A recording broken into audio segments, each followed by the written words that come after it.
Naaalala mo ba nang halos nakasiguro ang mga eksperto sa buong mundo na ang Pilipinas ay malapit ng mabura sa mapa at nagpadala sila ng mga mapanuyang tingin?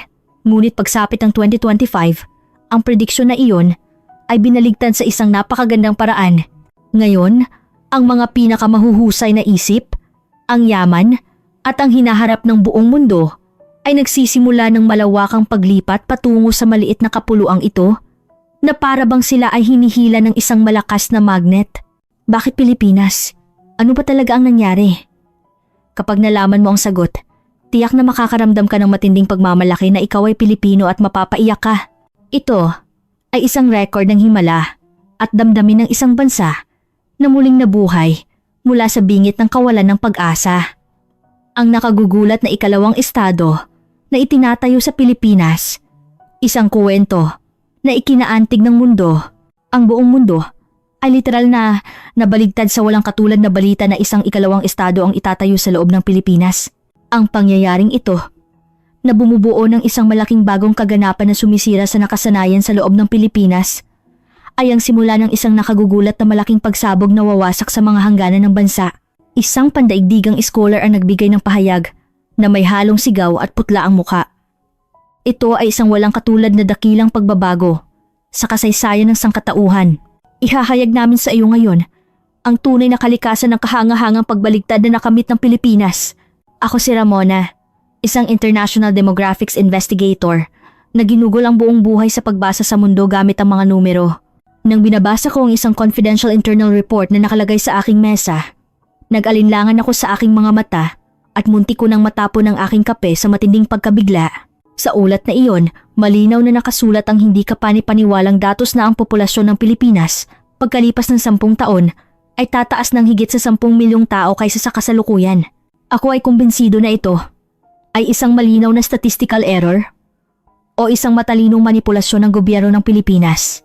Ito ay dahil ang pangkalahatang pananaw ng mga eksperto sa buong mundo ay ang Pilipinas ay isang bansa na may pinakamababang birth rate sa mundo at patungo sa pagkawala ng populasyon.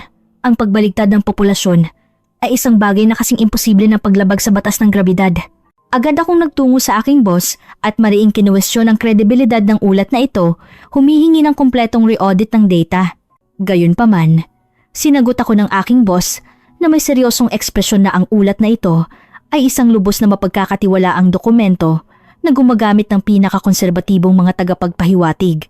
Inatasan ako ng aking boss na personal na pumunta sa Pilipinas at lubusang imbestigahan kung paano nagiging katotohanan ng imposibleng numerong ito.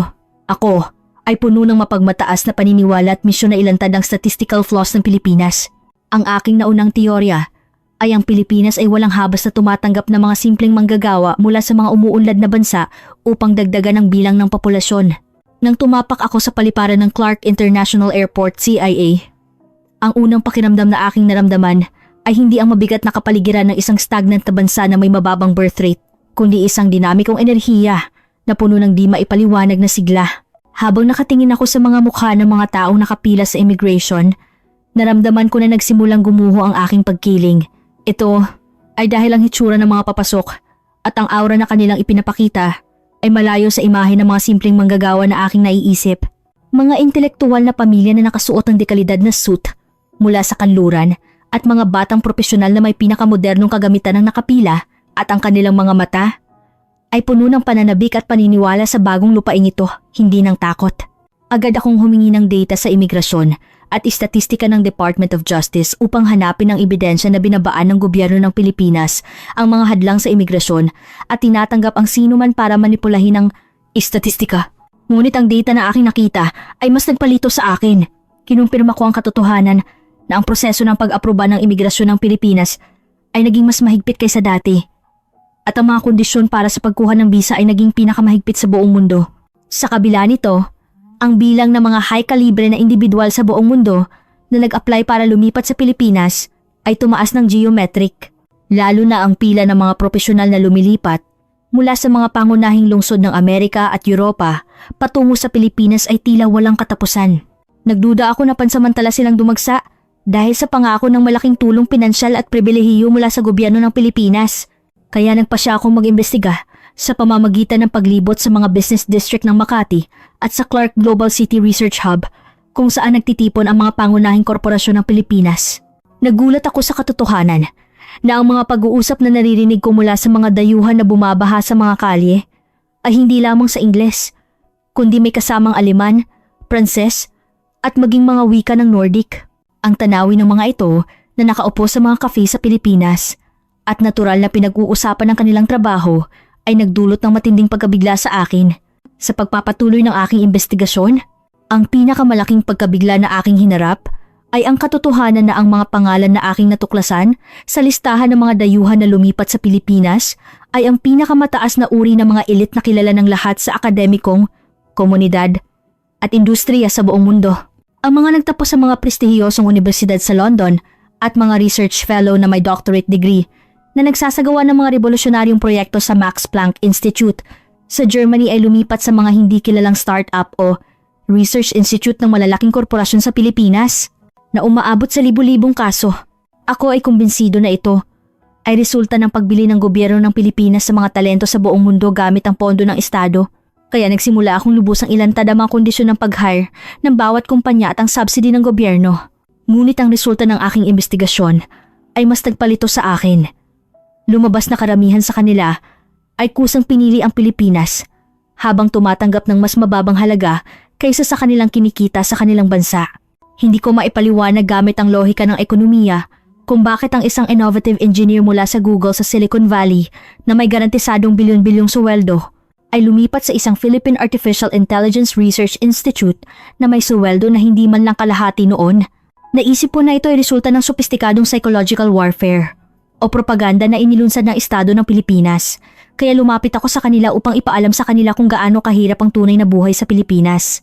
Ngunit ang maraming elite immigrant na aking nakilala ay tumingin sa akin nang may pagkaawa at mariing sinabi na ang halaga na kanilang natagpuan sa Pilipinas ay higit pa sa mga numerong nakasulat sa bank book. Nagkakaisa silang pinuri na ang infrastruktura at serbisyo ng gobyerno ng Pilipinas. At higit sa lahat, ang katapatan at pagmamalasakit ng mga mamamayan ay nagtaas ng kalidad ng kanilang buhay ng ilang antas kaysa noong nasa kanilang bansa pa sila. Sa tingin ko, nalinlang pa rin sila sa panlabas na kinang ng Pilipinas at nagtaka ko sa loob ko na ang kakaibang kultura ng kolektibismo at mahigpit na hierarchical na relasyon ay mabilis silang mapapagod. Ngunit habang tumatagal, ang kalidad ng populasyon na pumapasok sa Pilipinas ay lalo pang tumaas. At ngayon, may mga kilos na ring lumilipat ang buong malalaking research institute at venture capital sa Pilipinas, lampas pa sa simpleng individual na imigrasyon. Ang lahat ng aking pinaniniwalaang demographic na kaalaman ay ganap na natunaw sa loob ng malaking pugon na ito ng Pilipinas at nagsimula akong makaramdam ng krisis na mawawala ang aking kwalifikasyon bilang investigador kung hindi ko matutuklasan ang tunay na puwersa sa likod ng pangyayaring ito. Upang mas konkretong beripikahin ang katotohanan ng data na aking nakita, nagpasya akong bumisita sa isang malaking research institute sa Clark Global City kung saan nagtipon ang mga cutting-edge na teknolohiya ng Pilipinas. Doon, nakilala ko si Lucas, isang world-class engineer na nagdisenyo ng innovative autonomous driving technology sa isang kumpanya ng kotse sa Germany. Nagtatrabaho siya ngayon bilang senior researcher sa isang kumpanya sa Pilipinas. Nagtanong ako sa kanya ng isang napakawalang galang at kritikal na tanong. Bakit mo iniwan ang magandang kapaligiran at malaking suweldo para pumunta sa Pilipinas, isang kapuluan sa Asia, at magpakahirap? Ngumiti si Lucas sa aking tanong at itinuro ang tanawin ng Clark na nakalatag sa labas ng bintana. Doon ay nag-uumapaw ang dinamikong tanawin ng maraming kabataan na masiglang nag-uusap at nagdidisenyo ng kinabukasan. Ikinuwento niya na noong nagtatrabaho siya sa Germany, tumagal ng ilang taon upang maisakatuparan ng isang innovative idea dahil sa bureaucratic na istruktura ng paggawa ng desisyon at lumang infrastruktura. Ngunit sa Pilipinas, may bilis silang makagawa ng prototype sa loob lamang ng ilang araw. Dagdag pa niya, sinabi niya, nang may seryosong tingin na ang dedikasyon sa trabaho at ang pag-uugali ng pagpapakasakit para sa komunidad na ipinapakita ng kanyang mga Pilipinong kasamahan, ay muling nagpasigla sa kanyang profesional na misyon. Nakalimutan na niya. Nagtalo ako na ang bilis at dedikasyon na sinasabi niya ay malamang na resulta ng pagsasamantala sa mga Pilipino. Ngunit mariin siyang umiling at sumagot na ito ay isang kusang loob na enerhiya upang magkasama silang lumago hindi isang ipinilit na sakripisyo. Sinabi niya na hindi ko pa alam ang katotohanan, na ang kultura ng kumpanya sa Pilipinas ay ganap nang umalis sa dating vertical structure at nag-evolve sa isang lugar kung saan posible ang mas flexible at creative na komunikasyon kaysa sa kahit saan sa mundo. Matapos makipag-usap sa kanya, naramdaman ko sa unang pagkakataon kung gaano kamakitid ang aking Western-centric na pag-iisip at napilitan akong aminin na ang Pilipinas ay hindi lamang mahusay sa teknolohiya, kundi mayroon ding natatanging karisma na nagpapalabas ng pasyon ng tao. Ang dahilan kung bakit pinili ng mga henyo tulad ni Lucas ang Pilipinas ay hindi lamang upang kumita ng mas maraming pera, kundi dahil ang Pilipinas ang tanging plataporma na mabilis at tumpak na maisa sa katuparan ng kanilang mga pangarap. Pagkatapos ng interview kay Lucas, isa pang katanungan ang pumasok sa aking isip. Maaari bang desisyonan ng isa na ilipat ang buong buhay ng pamilya sa Pilipinas base lamang sa kahusayan sa trabaho? Nakilala ko si Dr. Isabel, isang bioengineer na may magandang kinabukasan sa France, at tinanong ko ang malalim na dahilan kung bakit siya lumipat sa hindi pamilyar na Pilipinas kasama ang dalawa niyang maliliit na anak. Inamin niya na ang buhay sa Paris ay tila glamorous sa ibabaw. Ngunit sa totoo lang, araw-araw ay parang naglalakad sa manipis na yelo dahil sa takot sa terorismo, mataas na antas ng krimen at ang bumabagsak na sistema ng pampublikong edukasyon. Namula ang mga mata ni Dr. Isabel at sinabing ang pinaka-nakakagulat na tanawin nang una siyang dumating sa Pilipinas ay ang mga batang mag-aaral sa elementarya na naglalakad sa kalye kasama ang kanilang mga kaibigan, tumatawa habang nakasuot ng school bag paglampas ng 10:00 ng gabi. Ang ordinaryo ngunit dakilang antas ng katiwasayan na hindi niya man lang maiisip sa kanyang sariling bansa ay nagdulot sa kanya ng mas malaking halaga kaysa sa anumang pinansyal na gantimpala. Ipinaliwanag niya na malaki rin ang natagpuan niyang karisma sa sistema ng edukasyon ng Pilipinas na hindi lamang mapagkumpetensya, kundi mayroon ding pinakamainam na kapaligiran para makapag-aral ng husto ang mga bata at may mataas na kalidad ng mga guro. Lalo na tuwing nakikita niya ang espiritu ng komunidad ng mga Pilipino na walang pagkiling na tinatanggap at taos-pusong tumutulong sa mga anak ng mga dayuhan, siya ay kumbinsido na ang pagpili niya sa lugar na ito ang pinakamahusay na desisyon sa kanyang buhay. Sa pakikinig sa kanyang kwento, nalaman ko na ang issue ng mababang birth rate sa Pilipinas na aking nakita lamang sa mga statistical value ay pumasok na sa isang ganap na bagong yugto dahil sa mataas na kalidad ng populasyon na nagmumula sa labas.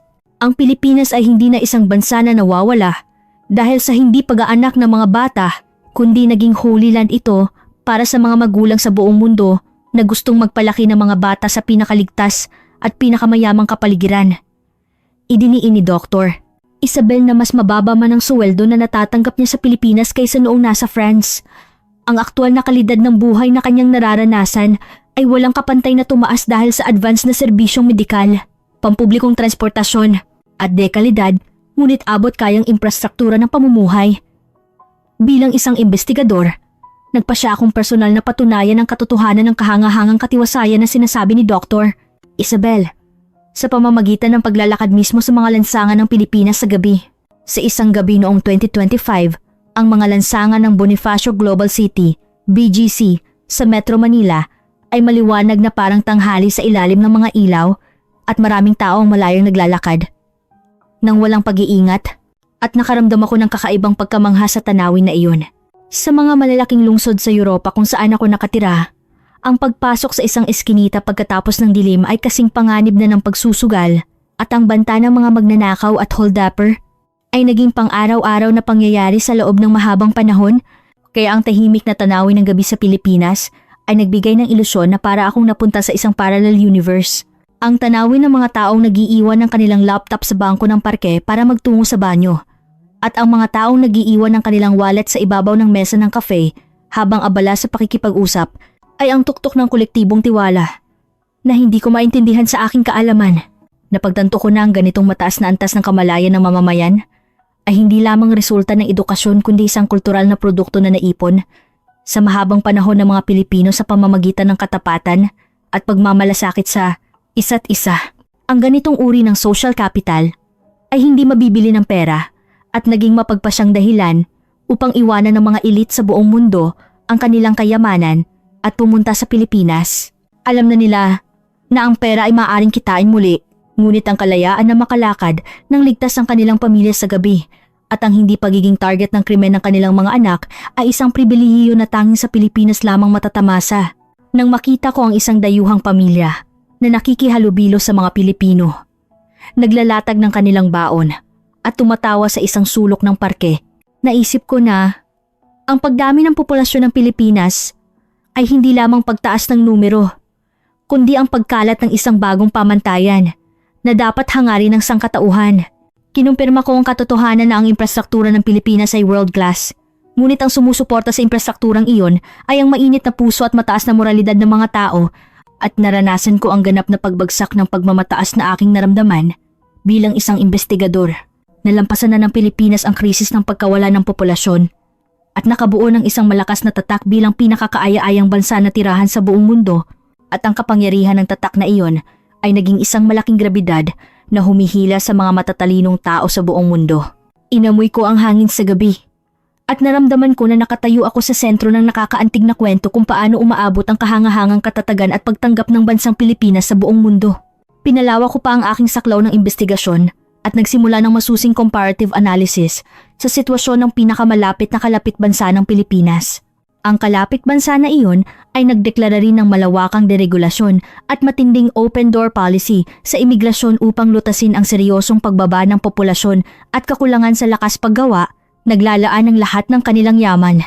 Ngunit ang resulta na ipinapakita ng International Population Statistics Data ay naghati sa kapalaran ng dalawang bansa.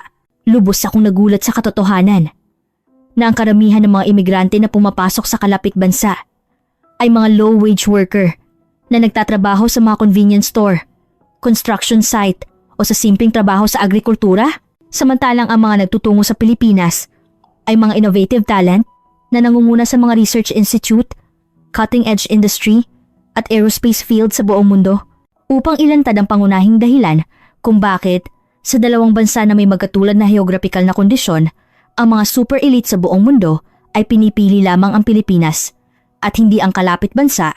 Nakilala ko si Rajan, isang henyong software engineer mula sa India, na nagtrabaho sa isang malaking korporasyon sa kabisera ng kalapit bansa at kamakailan ay lumipat sa Pilipinas. Ipinagtapat ni Rajan na ang buhay sa kalapit bansa ay tila napakasistematiko sa labas, ngunit sa loob, siya ay nagdusa sa matinding pakiramdam ng pag-iisa at kalungkutan gabi-gabi dahil sa kakaibang saradong kapaligiran ng lipunan na tinitingnan ng mga dayuhan bilang mga iba na hindi kailanman magiging bahagi ng kanila at nagtatayo ng mga hindi nakikitang pader. Sinabi niya na hindi niya maalis ang pakiramdam na tinatrato lamang siya ng lipunan ng kalapit bansa bilang accessory o kasangkapan upang punan ng kakulangan ng lakas paggawa, at hindi siya tinanggap bilang isang tunay na miyembro ng komunidad at nagpakita siya ng mapait at malungkot na ekspresyon.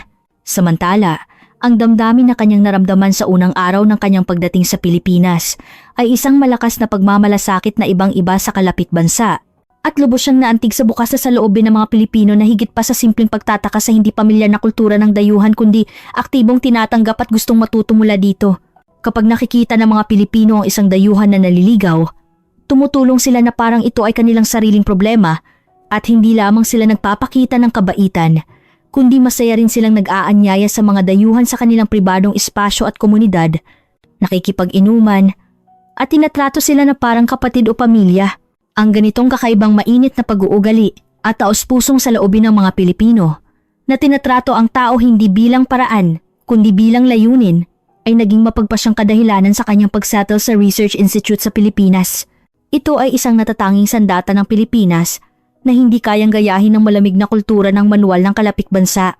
Dagdag pa ni Rajan, mariin niyang idinagdag na ang Ultra High-Speed Digital Governance System ng Pilipinas at ang infrastruktura ng Information and Communication Technology, ICT, na kinaiinggitan ng buong mundo ay walang kapantay na mas advanced kaysa sa lumang analog system ng kalapit bansa, at mayroon ding napakalaking kalamangan ng Pilipinas sa efficiency ng trabaho. Sa pamamagitan ng kanyang kwento, malalim kong napagtanto na ang tagumpay o pagkabigo ng isang patakaran sa populasyon ay hindi lamang nasa pisikal na antas ng pagbaba ng hadlang sa bisa o pagbibigay ng settlement fund, kundi nasa lalim ng kultura at kamalayan ng mamamayan kung handa ba silang tanggapin ang mga imigrante bilang tunay na kapitbahay at kasamahan. Ang Pilipinas, na may malaking pagtanggap at walang tigil na dynamism na hindi nakuha ng kalapit bansa sa loob ng ilang dekada, ay humihila sa pinakamahuhusay na isip sa buong mundo na parang black hole, at ito ay naging mapagpasyang pagkakaiba na nagpapalawak ng agwat ng kapangyarihan sa kalapit bansa na hindi na mababawi. Napagmasdan ko kung paano ang mga elite na dumating sa Pilipinas ay nagbibigay ng positibong epekto sa pangkalahatang lipunan ng Pilipinas. Lampas pa sa personal na kasiyahan at naranasan ko ang kumpletong pagbagsak ng aking worldview. Kung ang nakaraang modelo ng imigrasyon ay nagbigay diin sa mga negatibong aspeto ng pag-agaw ng trabaho sa mga lokal at pagtaas ng social cost, ang pangyayaring nangyayari sa Pilipinas ngayon ay kabaliktaran. Ang mga henyo mula sa buong mundo ay nakikipagtulungan sa mga mahuhusay na Pilipino at araw-araw ay naglalabas ng mga revolusyonaryong resulta sa artificial intelligence, robotics at aerospace field na nagugulat sa mundo. At ito ay nagpapalawak sa economic size ng Pilipinas sa isang walang katulad na antas. Ang malaking buwis na binabayaran ng mga elite immigrant na ito at ang mga high value added industry na kanilang nililikha ay nagpapalakas sa sistema ng welfare ng Pilipinas, at ito ay muling lumilikha ng isang virtuous cycle na nagpapasigla sa kagustuhan ng mga Pilipino na magkaroon ng anak. Bumisita ako sa mga international school sa Pilipinas at nakita ko ang mga batang may iba't ibang lahi na nakikinig sa klase sa Filipino at naglalaro ng magkasama, at sila ay lumalaki hindi na bilang mga dayuhan, kundi bilang mga marangal na mamamayan na magdadala sa kinabukasan ng Pilipinas. Tinatanggap pa ng mga magulang na Pilipino ang pag-aaral ng kanilang mga anak kasama ang mga dayuhang bata upang makakuha ng global sense, at ang ganitong bukas na saloobin ay nagpapabago sa lipunan ng Pilipinas sa isang mas malusog at masiglang lipunan. Habang nagdurusa ang lipunan ng kanluran sa matinding labanan at kaguluhan dahil sa isyu ng imigrasyon, nakaramdam ako ng malalim na pagkamangha kung paano nakamit ng Pilipinas ang ganitong mapayapa at malikhaing multicultural society. Ito ay isang himala ng pagkakaisa na nilikha ng pagtanggap ng pagbabago na nagmula sa kakaibang espiritu ng bayani. Anang mga Pilipino, kasamang tradisyonal na pag-aasikaso at pagmamalasakit, ang lahat ng mga teorya ng demography na aking alam ay naging walang silbi sa harap ng malaking laboratorio na ito na tinatawag na Pilipinas, at nagsimula pa akong mag-isip na baka ang numerong sinomilyong pagtaas ng populasyon ng Pilipinas na nakasulat sa ulat ay underestimated. Ang Pilipinas ay nagbibigay ng sagot sa krisis ng populasyon na kinakaharap ng buong mundo sa pinakamalikhaing at makataong paraan, at nakaramdam ako ng hindi maipaliwanag na panginginig bilang isang saksi na nakasaksi sa historical na eksenang iyon. Matapos tapusin ang lahat ng investigasyon at umupo upang isulat ang ulat sa pagbabalik, lubos akong nagsisi kung gaano kahiyahiya ang aking pagmamataas at pagkiling ng una akong pumunta sa Pilipinas. Ang Pilipinas ay hindi isang bansa na bababa ang populasyon at maglalaho, kundi naging tanglaw ng sangkatauhan kung saan nagtitipon ng mga taong may pinakamatalinong puso sa buong mundo upang magpabunga ng isang bagong sibilisasyon. Ang Pilipinas na aking nasaksihan ay nasa isang dakilang paglalakbay ng paglutas sa mga problema ng pag-iisa, labanan at galit na nararanasan ng buong mundo sa pamamagitan ng pagkakasundo ng kakaibang pagmamalasakit ng Pilipino at advanced na teknolohiya. Ngayon, ang international community ay nagpapadala ng mga delegation sa Pilipinas, hindi na bilang isang modelo ng bansa na may mababang birth rate, kundi upang matuto kung paano makagawa ng isang kaakit-akit na bansa na gustong tirhan ng mga talento sa buong mundo. Sa taong 2025, ang pagbaligtad ng populasyon ng Pilipinas ay hindi isang statistical coincidence, kundi isang hindi maiiwasang resulta ng pagkilala sa buong mundo sa mahusay na kamalayan ng mamamayan at pambansang impluwensya na itinayo ng mga Pilipino.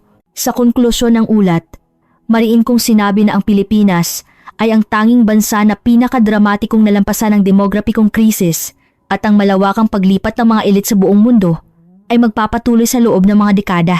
Ang mga lungsod ng Pilipinas ay magiging mas mayaman, at ang wikang Filipino ay ipoposisyon bilang wika ng kaalaman na dapat matutunan ng mga intelektuwal sa buong mundo. Ang karaniwang sinabi ng maraming immigrant na aking nakilala ay, hindi ako tinrato ng Pilipinas bilang isang simpleng manggagawa, kundi bilang isang taong may dignidad.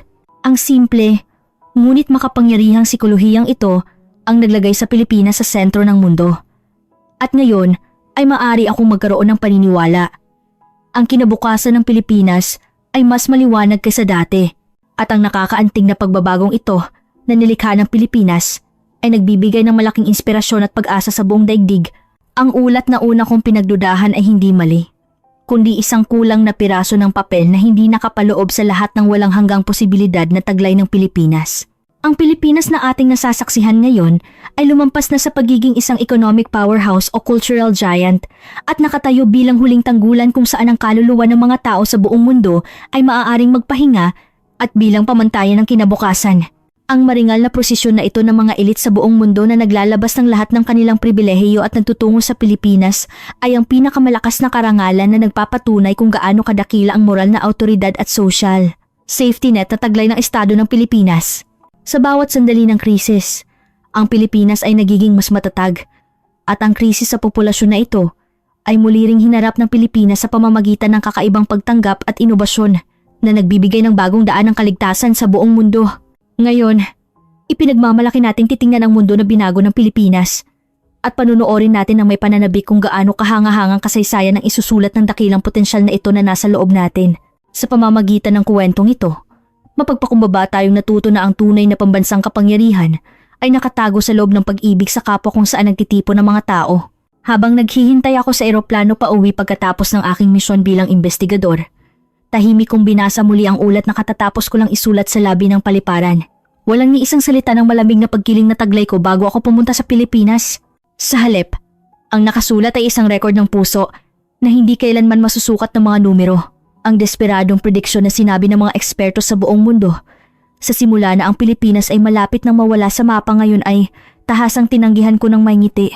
Sa halip na mawala, ang Pilipinas ay nakatakdang lumutang sa sentro ng mapa bilang ang pinakamalinaw at pinakamainit na nagniningning na lugar sa mundo. Naaalala mo bang sinabi ng mga taong nakilala ko sa paglalakbay na ito si Lucas mula sa Germany, si Dr. Isabel mula sa France, at si Rajan mula sa India na magkakaiba ang nasyonalidad, background at specialty? Dito, pakiramdam ko ay nabubuhay ako bilang isang tao. Ang hinahanap nila ay hindi malaking gantimpala o pribileheyo. Ito ay ang simpleng kapayapaan na makalakad nang mag-isa ang kanilang mga anak sa gabi. Ang simpleng kabaitan ng pag-abot ng tulong sa isang estranghero at ang pagtanggap na tinatanggap ang mga taong may iba't ibang kultura, hindi bilang dayuhan na ibinubukod, kundi bilang kasamahan. Maaaring naiwan natin ang tunay na mahalaga habang hinahabol natin ang efficiency at kita. Ngunit ang bansang Pilipinas ay patuloy na pinoprotektahan ng mahahalagang bagay na iyon. Ang katapatan na ang mga nawawalang bagay ay naibabalik sa may-ari. Ang sinseridad ng pagmamalaki sa sariling trabaho kahit walang nakakakita. Ang diwa ng pagmamalasakit na inuuna ang kapakanan ng iba kaysa sa sarili. Para sa inyong mga Pilipino, maaaring ito ay napaka-araw-araw at kasing ordinaryo ng hangin. Ngunit para sa mga taong hinipan ng malamig na hangin ng mundo, ang ordinaryong iyon ay kasing init ng luha at kasing ganda ng isang himala. Ang pinakamalaking pagtuklas na aking nakuha sa pamamagitan ng investigasyon ay ang katotohanan na ang tunay na asset ng bansang Pilipinas ay hindi ang mga yamang lupa o financial assets, kundi ang mga taong naninirahan doon. Tulad ng ipinakita sa paghahambing sa kalapit bansa, gaano man kaganda ang gusali na itayo at gaano man kaganda ang sistema na ayusin, kung walang mainit na puso na dumadaloy doon, hindi nito mahihila ang kaluluwa ng tao. Ang himala ng pagtaas ng populasyon na nakamit ng Pilipinas ay ang resulta ng espiritu ng bayanihan na nag-uugnay sa mga puso ng tao sa buong hangganan. Sa inyo na nanonood ng video na ito, gusto kong ipahayag ang aking taus-pusong paggalang. Kung nakakaramdam kayo ng pagkabalisa o kawalan ng kumpiyansa sa kinabukasan ng Pilipinas, pakiusap, tumingala kayo. Sapagkat ang inyong simple at walang malisya na kabaitan, ang inyong sinseridad sa pagsunod sa mga patakaran at ang inyong kabutihan na makatawa kasama ang iba, ay siyang nagliligtas sa mga tao sa buong mundo at ginagawang pag-asa ng sangkatauhan ng bansang ito. Ang pagtatatag ng ikalawang estado sa Pilipinas ay hindi tungkol sa pisikal na teritoryo. Ito ay isang hindi nakikitang estado ng tiwala at paggalang na pinag-isa ang mga tao sa buong mundo na pumili sa Pilipinas bilang kanilang lugar ng puso at hindi ito kailanman masisira.